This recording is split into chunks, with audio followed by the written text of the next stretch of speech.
Bismillahirrahmanirrahim. Assalamualaikum warahmatullahi wabarakatuh. Perkenalkan, nama saya Muhammad Fadli dengan NIM akhir 011.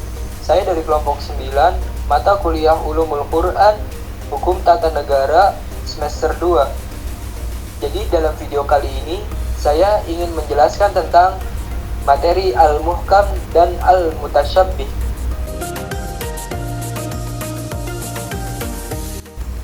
Yang pertama, pengertian Al-Muhkam.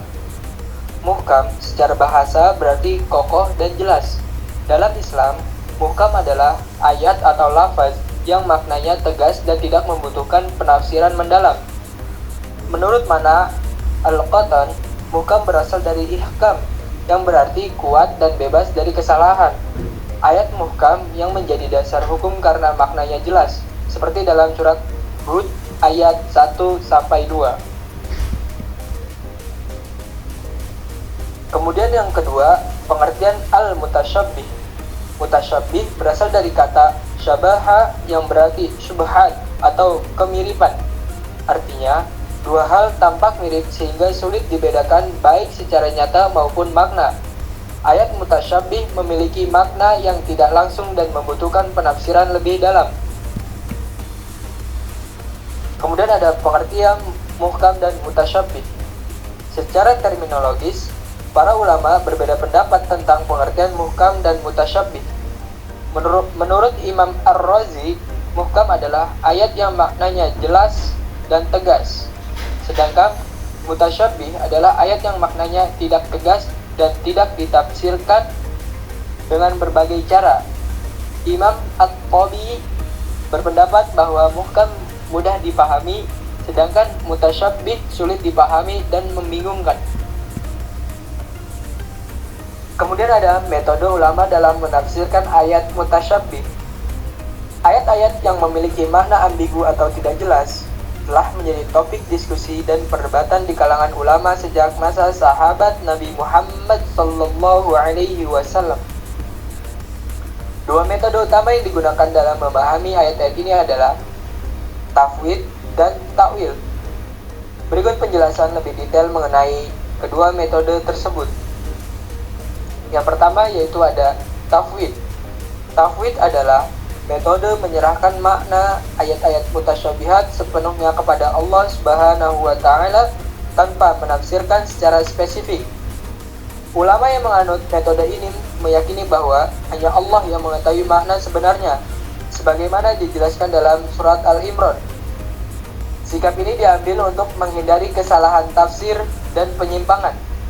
Dalam tradisi tafwid, fokus lebih diarahkan pada ayat-ayat yang maknanya jelas atau muhkamat dan mudah dipahami. Kemudian yang kedua ada metode takwil.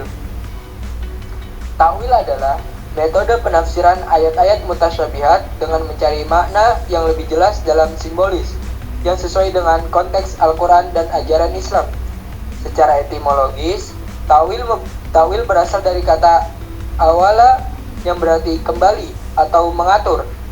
Dalam konteks tafsir, tawil mengalihkan makna suatu ayat kepada makna lain yang tidak bertentangan dengan kandungan Al-Quran dan hadis, serta dapat dipahami dalam istilah Arab.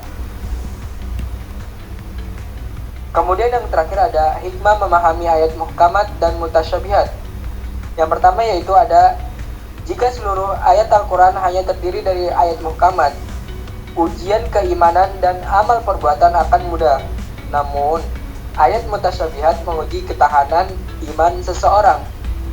Kemudian yang kedua ada keberadaan muhkamat dan mutasyabihat memberi motivasi untuk menggali kandungan Al-Quran, menghindari taklid, dan mendorong penggunaan akal bersama dalil nakal.